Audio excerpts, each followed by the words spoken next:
4차 산업혁명 시대를 이기는 힘, 아날로그 신앙으로 디지털 세상을 이기라. 이것이 오늘 말씀의 주제입니다. 포스트 모던 시대, 인공지능의 이 시대를 이기는 힘은 창의력입니다.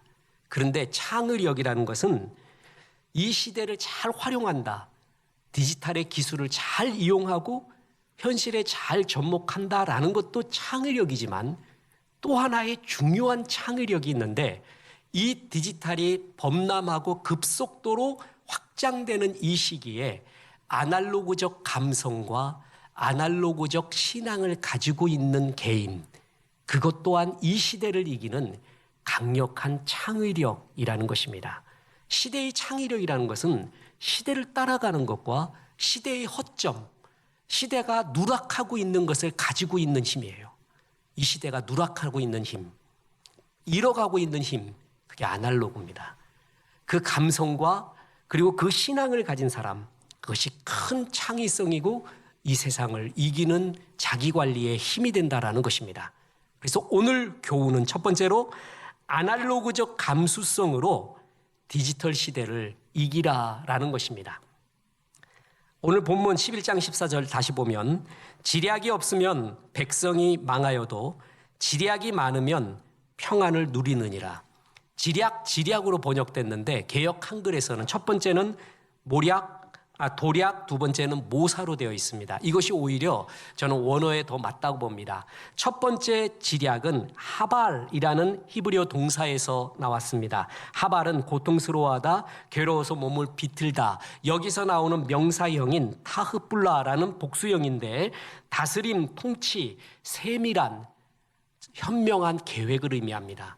얼마나 계획 짜는데 괴로웠으면 몸이 뒤틀리겠습니까? 그러니까 좋은 계획, 이 시대를 읽고 이 시대를 이기는 좋은 계략이 없으면, 지략이 없으면 백성이, 개인이 망한다 이거예요. 뒤에 지략은 모사로 번역됐고 와야아츠, 조언하다, 충고하다 에서 나온 요에츠라는 명사로서 조언하는 사람, 카운셀러입니다. 쉽게 설명하겠습니다. 이 시대를 읽고 이 시대를 향한 계획이 없는 나라와 사람은 망하고, 이 시대를 잘 읽고 조언해 주는 사람이 곁에 있으면 평화를 누린다라는 것입니다. 성경에 보면 이 시대를 읽지 못한 조언자들이 있어요. 이렇게 살아야 된다라는 말을 잘못 얘기해 줘요. 그래서 망한 사람들이 있습니다. 대표적인 게 다윗에게 반역을 했던 압살롬입니다. 압살롬 옆에 제갈 공명이라고 여겨지는 그의 모략가가 있었는데 아히도벨이라고 있습니다. 잘못 진단했습니다. 시대도 영적인 분별력도 없었고요. 잘못 조언을 해서 아히도벨과 압살롬이 같이 망하게 됩니다. 뿐만 아니라 북왕국의 르호보암 왕에게 조언을 했던 젊은이들이 있습니다. 이것을 그냥 보편적으로 보면 안 돼요. 북왕국을 개국을 하는데 그는 어디에 말을 많이 들었냐 하면 젊은이들의 말을 많이 들었습니다. 젊은이들이 패기 있고 혁명적이고 시대를 번역하는 힘들이 있잖아요. 맞을 수도 있고 틀릴 수도 있습니다. 나이 든 사람들의 말이 맞을 수도 있고 틀릴 수도 있죠. 모든 것이 진리는 아닙니다. 그런데 그때 상황에서 그것을 택하지 말았어야 돼요. 그런데 이 르호보암은 젊은이들의 말만 듣습니다. 그래서 같이 망하게 됩니다. 잘못된 조언자, 시대를 읽지 못하는 사람이 곁에 있잖아요. 그러면은 현실에서도 망하고 신앙에서도 망하는 경우가 많이 있습니다. 잘못된 조언을 들었던 기업이 있습니다. 코닥이라고 아세요? 아그파라고 아세요? 폴라로이드라고 아세요? 다 필름 회사인데요. 이들이 망하기 전 2년 전에 필름의 최고의 매출을 올리게 됩니다. 그래서 이렇게 좋은 호황의 필름을 왜 접느냐? 이미 디지털 시대로 접어들고 있었거든요. 그런데 아그파도 코닥도 폴라로이드도 최고의 전성기를 누르고 있는 거예요. 디지털에 깊이 투자를 안 합니다. 그러다가 2년 뒤에 망하게 됩니다. 그 곁에 좋은 조언자가 지금은 디지털입니다. 디지털로 바꿔야 됩니다. 라고 시작을 했다면, 이 시대를 읽었다면 망하지 않았을 것입니다. 또한 휴대폰에 그 유명한 모토로라고 있지 않습니까? 시대가 바뀌었어요. 휴대폰의 시계도 바뀌었는데 그것을 읽지 못해서 망했던 세계적인 기업이 모토로라, 전형적으로 시대를 읽지 못해서 망했던 기업의 상징입니다. 그러면 지금 시대에 잘못된 조언자들이 있습니다. 지금은 디지털 시대야. 이 디지털 기계를 최대한 활용해. 네 생각, 마음, 코카콜라 사장이 내 피에는 코카콜라가 흐르고 있다라고 말하듯이 이 디지털 시대를 이기기 위하여 모든 생각과 마음을 디지털화해라. 이게 잘못된 조언입니다. 이거 듣다 보면 사람은 숫자로 되고 계량화로 되고 망하게 됩니다. 시대는 디지털 시대인 것이 분명합니다. 옛날에는 부사역자 뽑을 때 기준들이 여러 가지가 있었습니다. 진짜 옛날에는 밥 잘 먹는 부사역자도 뽑았다고 합니다. 목사님이 호리호리하니 밥을 못 먹는데 신방 가면은 아줌마들이, 할머니들이 계란을 삶아오는데 한 판을 삶아왔대요. 우리 선배들 말 들어보면 이 목사님의 계란은 딱 2개 먹으면 3개째부터는 지구가 돌기 시작한다고 합니다. 어떻게 목회가 안 된대요. 그래서 계란 잘 먹는 부사역자 뽑는 그런 예도 있었다 할 정도고, 그 다음에는 봉고차 운전 잘하느냐 하는, 그래서 뭐 새벽에도 돌아야 되고 신방도 가야 되고 운전자라는 목회자, 부사역자 뽑았는데 지금은 필수가 뭐냐면 영상 할 줄 아느냐, 파워포인트, 워드는 기본이고요. 영상 편집할 줄 아느냐, 이것이 부사역자의 선출의 기본이 되어간다고 하는 지금 시대는 디지털의 시대인 것이 분명합니다.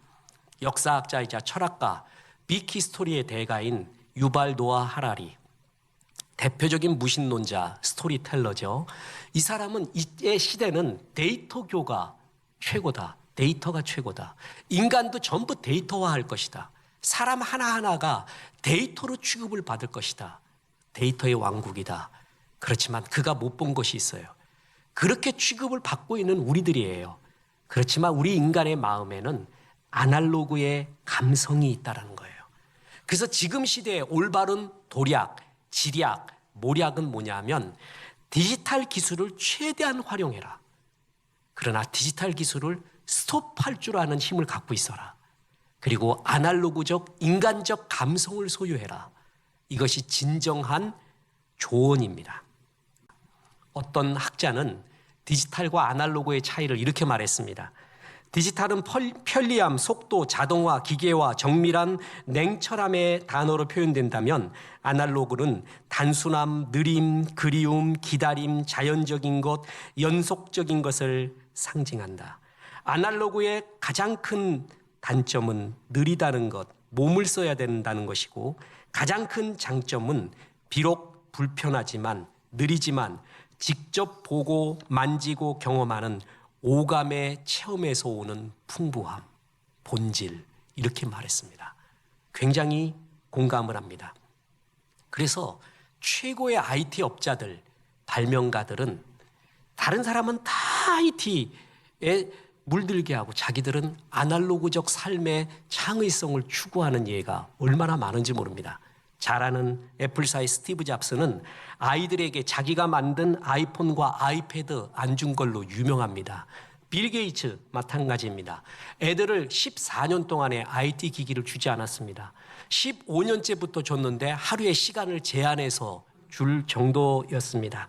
크리스 앤더슨이라고 있습니다. 세계 최고의 IT 과학기술 잡지인 와이어드를 창간하고 IT 이상주의자이자 IT 평론가로 세계적으로 유명한 사람.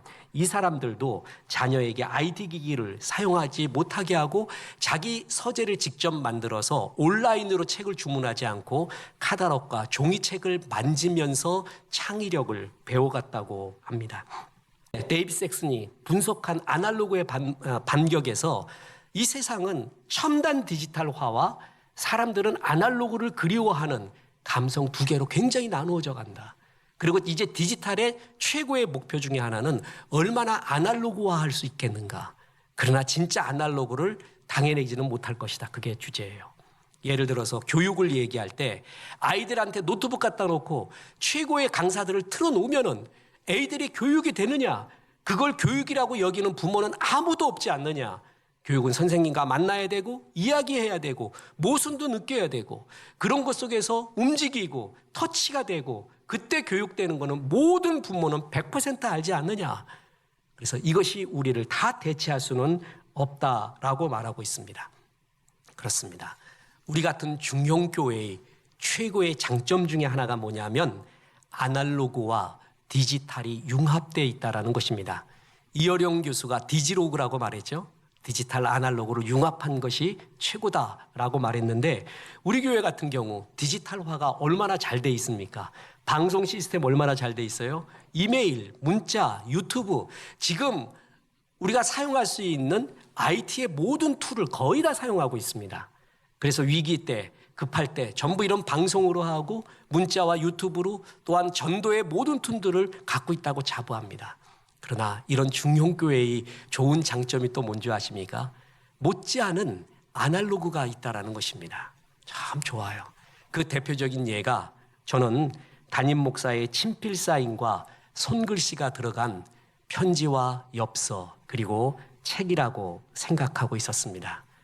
그래서 목회 시작하는 날부터 지금까지 계속 여러분의 생일 때, 축하의 날 때, 중요한 때에 그를 생각하며 그에게 맞는 책은 무엇일까 보며 골라서 글을 써 편지를 보내곤 했습니다. 그것이 목회였습니다. 그것이 즐거움이었습니다. 어떤 근래에 어떤 성도님이 우리 교회 다니기 전에 태신자였을 때 어떤 집사님이 그를 전도의 대상자로 여기면서 목사님이 책 선물 하나 했으면 좋겠습니다 해서 제가 홍길동 어머니 축하합니다. 주님 안에서 즐겁고 행복하고 이런 내용들을 쭉 적어 보냈어요. 그걸 그분이 갖고 있다가 지금 사진을 찍어서 그 글씨를 나한테 보내왔습니다. 그러면서 이래요. 이렇게 전도도 받고 책 선물 받았는데 지금 제가 강남 비전교회 집사가 되어 있습니다. 참 그게 그렇게 좋을 수가 없어요. 여러분 목회의 즐거움은 바로 이런 작은 것에 있습니다. 어떤 분도 써줬던 쪽지 하나 그리고 줬던 그 책 하나에 그 메모 하나 축복의 말 하나를 다 가지고 있대요. 저에게 제일 좋은 유산이 있다면 이겁니다 라고까지 얘기할 때 아 이렇게 행복한 목회가 어디 있을까. 진짜 기쁨이요. 이런 좋은 방송을 하고 좋은 세미나를 하고 전자칠판도 이용하고 유튜브도 하고 그래서 많은 신학적 지식과 은혜를 끼치고 이것도 분명한 기쁨입니다. 그러나 그 못지않은 가장 큰 기쁨으로 얘긴다면 바로 이 아날로그예요. 이 사람다움, 사람의 정을 느낄 수 있는 이 기쁨, 이게 중형교회가 또 우리 교회가 가꿀 수 있는 굉장한 특기 그리고 굉장히 좋은 점 중에 하나가 됩니다. 여러분 팁을 하나 드리겠습니다.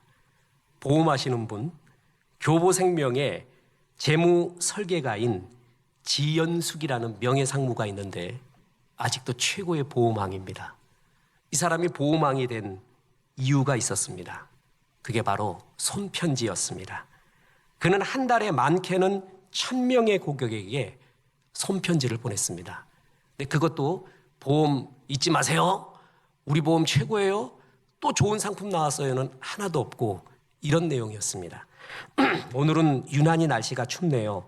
며칠 전에 건강검진을 받았는데 오늘 그 결과를 들으러 병원에 갑니다. 무척 긴장이 됩니다. 아무 일 없어야 할 텐데 나이 먹다 보니 걱정만 앞서네요. 고객님도 늘 건강하시고 오늘도 행복한 하루 보내세요. 또 편지 올리겠습니다. 이런 류의 편지예요. 그것을 10만 통이 넘게 보냈습니다. 그리고 물어봤습니다. 그러니까 잘 낚입니까? 자기는 낚으려고 하는 게 아니래요. 고객을 사랑하고 고객이 정말 잘 되는 마음을 빌어서 편지를 보냈대요. 사람의 진심을 압니다. 사람은 영물입니다. 사람 절대 속일 수 없어요. 진심을 느끼거든요. 그게 마음에 감동을 준 거예요. 지난번에도 말씀드렸죠. 아주 정말 우리 교회가 이름 바꾸기 전 그 교회 때 샀던 봉고차 있어요. 교회 봉고차. 그거 판매했던 사람이 지금도 문자 온다니까요. 그런데 봉고차 잘 쓰십니까? 뭐 수리하면 수리해드리겠습니다. 새거 고를 때는 저를 찾으세요. 이렇게 얘기하지 않고 그냥 끝없는 축복의 말이에요. 그것도 뻔한 축복의 말이 아니라 내 개인적인 특성이 들어간, 우리 목사님은 한국에서 참 훌륭한 목사님, 좋은 일을 할 이런 프라이빗한 그런 이야기들에 축복을 해주면서 축복을 해줘요. 그게 다달이 와요. 나 계속 기도 중에 있는 게 우리 본고가 필요 없냐 이거야. 우리는 교회에 있어야 된다 이거죠. 본고는 더 사야 된다라는 생각이 자꾸 들어요. 이 사람한테 찾아가서 사고 싶어요. 예, 이 시대, 이 삭막한 시대에 나를 숫자로 계량화로 여겨주는 이 시대에, 그렇게 되어가는 시대에 이런 인간미다운 아날로그의 감성이 있는 사람, 이것이 디지털 시대를 이기는 중요한 창의적인 모습이라는 것입니다. 창의성, 다시 말합니다. 디지털 기술 잘 활용하는 것도 내 현실에 접목해서 새로운 거 만들어내는 것도 창의성이에요. 또 하나의 창의성은 시대의 누락하는 부분, 시대가 모자라는 부분, 교회도 성도도 사람도 그걸 채워주는 사람, 그것이 이기는 교회요, 이기는 사람이 된다라는 것입니다. 이 시대의 그 핵심의 도략은 아날로그적 감성이에요. 아날로그적 감성으로 디지털 세상을 이겨라. 그리고 두 번째 교훈이자 중요한 결론이 이겁니다. 아날로그적 신앙으로 디지털 세계를 이기라라는 것입니다. 다시 11장 14절 보겠습니다. 지략이 없으면 백성이 망하여도 지략이 많으면 평안을 누리느니라. 지략 없으면 망해간대요. 지략이 있으면 평안을 누린대요. 현 시대의 지략, 다시 말씀드립니다. 아날로그적 감성을 가져라. 디지털 기술을 이해해라. 활용하지만 아날로그 감성을 가지고 있어라. 플러스 그 아날로그적 신앙으로 이 세계를 이겨라. 이것이 이 시대를 향한 중요한 도략과 지략입니다. 사업도 마찬가지입니다. 아날로그 제대로 건드릴 때가 이기고, 전 세계 유명 기업들이 이걸 알아서 모든 CF 광고나 제품에 이 감성 집어넣으려고 딱딱한 디지털에 얼마나 노력을 하고 있습니까? 그러나 신앙은 이런 시대일수록 더욱 아날로그가 되어야 됩니다. 보십시오. 이것은 이론이 아닙니다. 우리가 체험해 봤잖아요. 방송으로 예배를 드려봤습니다. 그래서 여러분이 느끼고 있는 거고 우리가 느끼는 것입니다. 방송 예배는 차선이지 본질이 아닙니다. 어쩔 수 없는 차선이지 최선이 아니라는 거 우리가 알고 있지 않습니까? 어떤 언론이 나라가 잘 되려면 최선의 리더를 뽑아야 되는데 최선의 리더가 아닌 차선의 리더를 뽑을 때 나라는 슬퍼진다. 그것도 아니라 최악의 리더가 아닌 차악의 리더를 뽑아야 될 때 더 슬퍼진다. 이런 말 만들어내면서 이 세상에서 최고는 최선이라는 말이죠. 최선이 최선이에요. 최선의 예배는 주 앞에 직접 와서 하나님 앞에 무릎 꿇고 그 전에 준비하고 설레고 기대하고 주 앞에서 꿇는 이 아날로그 예배가 최선의 예배고 차선이 방송이라는 거예요. 이것이 우리의 예배를 대체할 수는 없다라는 것입니다. 교회는 인격적인 만남의 장이어야 돼요. 그리고 그 가운데 느껴지는 경외심이라는 것이 있다라는 것이죠. 보세요. 잠언 1장 7절. 여호와를 경외하는 것이 지식의 근본이거늘 미련한 자는 지혜와 훈계를 멸시하느니라. 잠언에 가장 반복되는 말이 여호와를 경외하라는 말이거든요. 9장 10절 보십시오. 여호와를 경외하는 것이 지혜의 근본이요 거룩한 자를 아는 것이 명철이니라. 14장 26절 보세요. 여호와를 경외하는 자에게는 견고한 의뢰가 있나니 그 자녀들에게 피난처가 있으리라. 14장 27절. 여호와를 경외하는 것은 생명의 살림이니 사망의 그물에서 벗어나게 하느니라. 하나님 경외하는 것이 모든 것의 근본이고 견고한 의뢰가 되고 자녀도 잘 되고 모든 축복, 모든 은혜의 근본을 하나님을 경외하는 것이라고 했어요. 그죠? 그게 잠언의 가장 중요한 하나님의 말씀 중에 하나예요. 여러분 한번 물어보겠습니다. 방송 예배 드리면서 하나님을 정말 경외하게 됩니까? 경외하는 마음으로 드렸냐고요? 아니면 예배와 하나님 우스운 마음으로 드렸습니까? 정장 입는 것은 고사하고 아랫날 nin고 윗날 nin고 있고 대충 드리고 밥하면서 드리고 그러면 딴 일하면서 운동하면서 드리고 예배는 틀어놨다 이거야. 그러면서 하는 목사님 어떻게 아십니까? 추측하는 거예요. 여러분은 그럴 리가 없어요. 우리 교회 성도는 그럴 리가 없거든요. 근데 그럴 수도 있겠다. 온라인 예배 지침서 아무리 내려도 여호와를 경외하는 예배를 방송 중에 드리는 사람이 몇 되겠습니까? 아닌 거 알잖아요, 우리가. 잘 안 돼요. 어떤 분은 진짜 있어요. 나는 방송 예배 드리는 동안에 정장 입고 드렸대요. 예배하는 거와 똑같은 정장 입고 했대요. 그런 사람은 정말 존경합니다가 아니라 무서워. 왜냐하면은 그렇게 안 되거든요, 우리는. 정말 그렇게 안 되고 정말 특이한 사람이 그렇게 드린다 할 정도로 하나님을 경외하는 것이 모든 지식과 은혜와 축복의 근원인데, 우리가 방송 예배를 드리면서 하나님을 경외하는 마음들이, 설레는 마음들이 얼마나 많이 사라져 갔습니까? 예배는 하나님의 경외함이 있어야 돼요. 인격적 교류가 있어야 되고요. 그리고 교회 생활이 있는 신앙인과 교회 생활을 안 하고 방송에서 온라인 서핑을 하듯이, 쇼핑을 하듯이 좋은 설교만 듣고 내가 좋은 일 한다라는 그 신앙은 결정적으로 신앙의 결정적인 순종과 겸손을 못 배워요.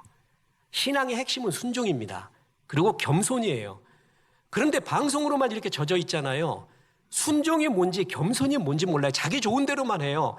사사기 나오는 것처럼 자기 소견에 옳은 대로만 하더라. 교회 생활 나와봐요. 나하고 틀린 사람이 태반입니다. 나는 옳은 것 같은데 이 사람 틀리게 생각해요. 지역교회의 특징이 뭐예요? 어린아이부터 할아버지까지 다 있어요. 내비게이터 CCC, 기독학생회, UBF, IVF 이런 거와 달라요. 여긴 모든 사람이 다 모여 있어요. 생각이 다 달라요. 그런 가운데 내 생각을, 겸손을 배우는 거예요. 여기서 맞추는 순종도 배우는 거예요. 그게 진짜 신앙이에요. 근데 방송에서는 이런 거를 배우지 못합니다. 자, 보십시오. 저는 어릴 때 최고의 수학적 발견이 제로였습니다. 1, 2, 3, 4만 아는데 학교 가니까 0이 있더구만, 0. 그 0이 너무나 쇼킹이었습니다. 철학적으로 쇼킹이었어요. 0이라는 게 뭘까? 근데 더 쇼킹을 배웠어요. 마이너스 1, 2, 3을 배우는데 너무 쇼킹됐어요. 그때 깨달은 게 있어요. 나는 1, 2, 3, 4만 알았거든요. 0도 있고 마이너스도 있어요. 0도 알고 마이너스를 알 때 진짜 1, 2, 3, 4를 아는 거예요. 1, 2, 3, 4만 알면은 진짜 나를 몰라요. 내가 여기 앉아보니까 내가 이런 사람이었구나.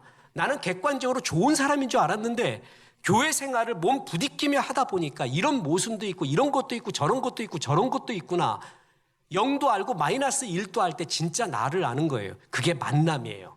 그래서 사람은 진짜 아날로그적인 만남을 통해서 커가는 것이고 성장하는 것이고, 특히 교회에서는 그런 순종과 겸손은 만남과 예배를 통해서 배우게 되는 것입니다. 그런데 방송은 그걸 못 배워요. 어느 목사님 좋더라, 설교 좋더라. 내 능력은 좋은 목사님 설교 아는 것이 내 능력이야. 그건 능력이 아니에요. 그건 정말 교만이에요, 교만. 내가 누구 안다. 그래서 그거 제대로 많이 안다는 것은 능력이 아닙니다. 안디옥 교회 아시죠? 안디옥 교회는 주님이 정말 최고로 기뻐하던 초대교회가 안디옥 교회. 그리스도인이라 이름을 받고요. 선교의 모체가 된 교회가 안디옥 교회예요. 초대교회 그러면 안디옥 교회를 말하는 거예요. 초대교회로 돌아가자 할 때. 그러나 거기는 계층이 달랐어요. 신분도 달랐어요. 나이도 달랐어요. 도저히 하나 될 수 없는 교회였어요. 그런데 그 교회가 역사를 일으켰다? 있을 수 없는 일이에요. 그게 성령의 힘이었죠. 저는 안디옥 교회 성도를 생각할 때 그들의 믿음을 가리켜 상처적 믿음이라고 제 스스로 말을 했습니다. 믿음은 상처적 믿음이에요. 나이가 달라요. 생각이 달라요. 나는 이런 생각하는데 이 사람은 이 생각해요. 이 사람은 나이 든 생각, 이 사람은 젊은 생각. 이 사람은 집권자의 생각, 이 사람은 피지배자의 생각. 이 사람은 인종도 달라요. 모든 게 섞여 있는 게 안디옥 교회였어요. 거기서 신앙생활할 때 어떻겠습니까? 얼마나 부딪혔겠어요? 얼마나 굴렀겠어요? 그 믿음이 상처적 믿음, 그게 진짜 강한 믿음입니다. 그게 진짜 전천후 믿음이고 거기서 버텨낸 믿음이 진짜 믿음이라는 것이에요. 교회에서 이걸 배우는 거예요. 진짜 입체적인 만남, 나와 다른 만남, 그 속에서 오는 순종과 겸손, 자기 비움, 이게 예배의 아우라요, 신앙의 아우라입니다. 모나리자를 루브르 박물관에서 직접 봐야지 티셔츠에서 보는 거하고 같습니까? 머그잔에서 본 거하고 같습니까? 예배는 직접 주 앞에 무릎 꿇고 드렸을 때, 그리고 그때 기다렸을 때, 그것이 진짜 힘이 되고 기억이 되는 것입니다. 우리 오늘 성경 필사에 대해서 시상을 했습니다. 성경의 삼위일체, 성경 통독, 성경 암송, 성경 필사. 글로 쓴다는 것 얼마나 중요한지 모릅니다. 그게 육화라고 합니다. 하나님이 이 땅에 오신 것을 인카네이션, 성육신이라고 하거든요. 그게 엄청난 사건이잖아요. 어떤 사상과 생각이 육화, 내게 진짜 체득되려면 굉장히 좋은 방법 중에 하나가 필사입니다. 그걸 쓰는 거예요. 그러면 그건 써본 사람이 알아요. 그 사람의 사상, 생각이 내 가운데 육화되어 가고 있다는 걸 알아요. 그래서 거의 모든 문학가들, 시인들이 문장 연습할 때 최고의 문장가들을 필사를 합니다. 그때 느껴지는 것은 써봐야 알아요. 짜장면은 먹어봐야 안다니까. 써보면 내 것이 됩니다. 말 잘하는 법이요?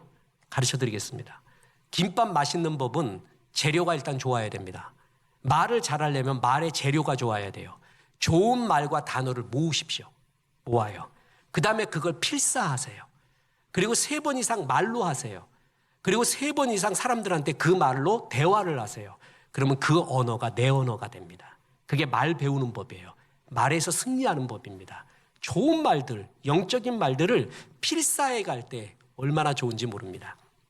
저는 글은 반드시 만년필로 써야 된다, 연필로 써야 된다 주장하지는 않습니다.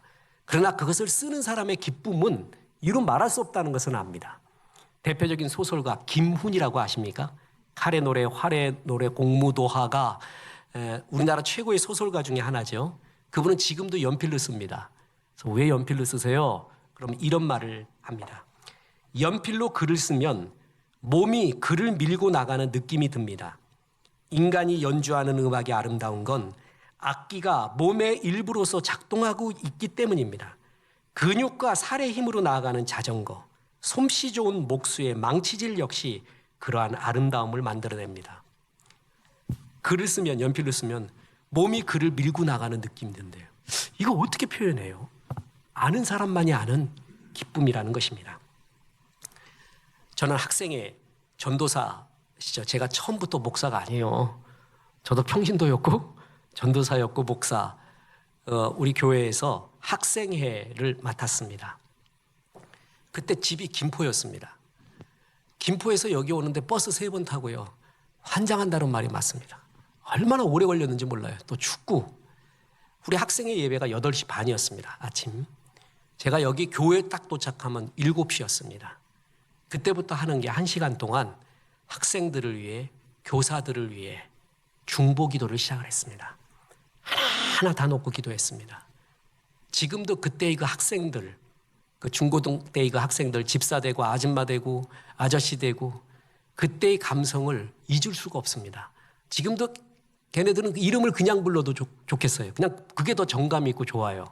하나의 오해가 없고 하나의 꺼려짐이 없고 그것은 단지 많이 만나서가 아니에요. 그들을 위해 그렇게 기도를 했습니다. 정말 잘 되기를 진심으로 바랬습니다. 수련회를 끝났어요. 예산이 없었어요. 아이들한테 줄 책 선물을 일부러 샀습니다. 그래서 일부러 아르바이트를 해서 수련회 전에 책을 장만해요. 수련회를 끝났어요. 그럼 애들한테 신앙생활 잘해라 하고 글씨를 써서 거기다가 선물로 보내줬어요. 그게 목회였고 그게 은혜였고 즐거움이었고 아마 그래서 하나님이 우리 교회 담임 목회자로 저를 세웠다. 나는 일면 그렇게 생각도 한 겁니다. 신앙은 복잡하지 않아야 됩니다. 신앙은 아날로그가 좋습니다. 예배 기다릴 때의 기쁨, 예배 옷 차려입고 나올 때의 그 기쁨, 앉아서의 기도, 설레임, 내가 몸으로 찬양을 하고 주 앞에 경배하고 기도할 때의 그 기쁨, 그때의 그 신앙의 아름다움, 그때 느껴지는 예배의 은혜, 이건 방송하고는 비교 불가합니다. 아날로그 신앙이 디지털 세상일수록 신앙은 아날로그가 좋고 좋습니다. 저는 부사역자들에게 새벽 기도를 할 때 기도에 대한 주제로 하라고 했습니다. 맵 받고 돌아라. 이번 수요 예배도 2번 돌 때 기도에 대한 주제로 하라고 했습니다. 기도하라는 얘기입니다. 사역자는 기도하는 자입니다. 목회를 위해 기도하는 게 아니라 기도가 목회입니다. 성도들이 사역자에게 제일 바라는 게 뭘까요? 세상적인 지혜, 멋진 창의성, 그거는 책에도 인문학자에게도 넘쳐납니다. 날 위해 기도해 주는 사람, 내 자녀를 위해 기도해 주는 사람, 정말 염려하고 하나님께 염려하며 그것을 아뢰는, 그게 진짜 선한 목자의 최고의 자세. 그게 기본 중에 기본이요, 아날로그 신앙의 기본이요, 그게 역사를 일으키는 교회의 힘이 아니겠습니까? 이런 아날로그 신앙, 그것이 우리에게는 가장 힘이 있는 신앙이 된다라는 것입니다. 자, 결론을 맺습니다. 여러분, 하루에 어느 누구도 자기가 갖고 있는 아날로그적 시간이 있을 겁니다. 그죠? 저는 점심 먹고 아메리카노 먹을 때입니다. 아이스 아메리카노 먹을 때. 나는 점심을 왜 먹냐? 아이스 아메리카노를 먹기 위해서 먹습니다. 그걸 이렇게 먹고 과자 반쪽 먹을 때 5분 동안 모든 생각을 다 비우고 멍 때리고 있습니다. 그때 제일 좋습니다. 근데 그때 기발한 생각과 여러 창의적인 생각이 그때 나기도 합니다. 가장 아날로그적인 시간, 그 시간이 그렇게 좋고, 내 인생에서 제일 아날로그적인 시간, 그게 바로 예배 때가 돼야 됩니다. 예배 때 주 앞에 나와서 마음껏 부르짖고 찬송하고 하나님께 기도하고 예배하고 은혜 받고, 여러분, 이것이 가장 아날로그적이고 이 세상을 이기는 가장 큰 힘이 된다는 것입니다. 이런 신앙이 복잡한 세상, 디지털 세상을 이기는 힘이 됩니다. 그래서 신앙생활 잘하는 사람 보면요, 록펠러 어머니가 록펠러에게 줬던 10계명 아시죠? 아주 무식한 말들이에요. 그 신앙을 그대로 그 사람한테 이루고 있는 걸 봅니다. 하나님을 친아버지로 섬겨라. 주의 종을 하나님 다음으로 섬겨라. 주일 예배는 교회에서 꼭 드려라. 오른쪽 주머니는 항상 11조 주머니로 하라. 아무도 원수 만들지 마라. 아침에 목표 세우고 반드시 기도해라. 잠들기 전 반성하고 반드시 기도해라. 아침에는 꼭 하나님 말씀 읽어라. 남 도와줄 때 힘껏 도와줘라. 예배 시간에 항상 앞에 앉아서 아멘 하라. 다 좋아. 너무 쉽고 너무 아날로그야. 전 두 번째가 제일 좋아요. 목사님을 하나님 다음으로 섬겨라. 이거 얼마나 좋은 거야. 이런 거 그냥 한국 교회에 넘쳐나야 돼요. 그래야 교회가 살아납니다. 아멘 하는 사람 복이 있을지어다. 복잡한 세상, 디지털화되고 상품화되어가고 숫자화되어가는 나. 하나님은 나보고 숫자라고 말하지 않습니다. 하나님의 걸작품시라고 합니다. 그런 나를 위해 끝까지 죽으셨던 주의 사랑. 이 사랑은 숫자로 표현할 수가 없습니다. 그래서 우리는 이 복잡하고 계산화된 편리해지고 빨라진 디지털 세상을 이기는 아날로그적 감성, 그리고 디지털을 스톱할 수 있는 힘, 아날로그적 신앙으로 이 세상을 이겨나가야 됩니다. 이것을 갖고 있는 자가 최고의 창의성을 지금 갖고 있는 사람입니다. 자기 관리를 잘하는 사람입니다. 이런 인간미 있는 주님이 기뻐하는 종 되기를 주 예수의 이름으로 축원합니다.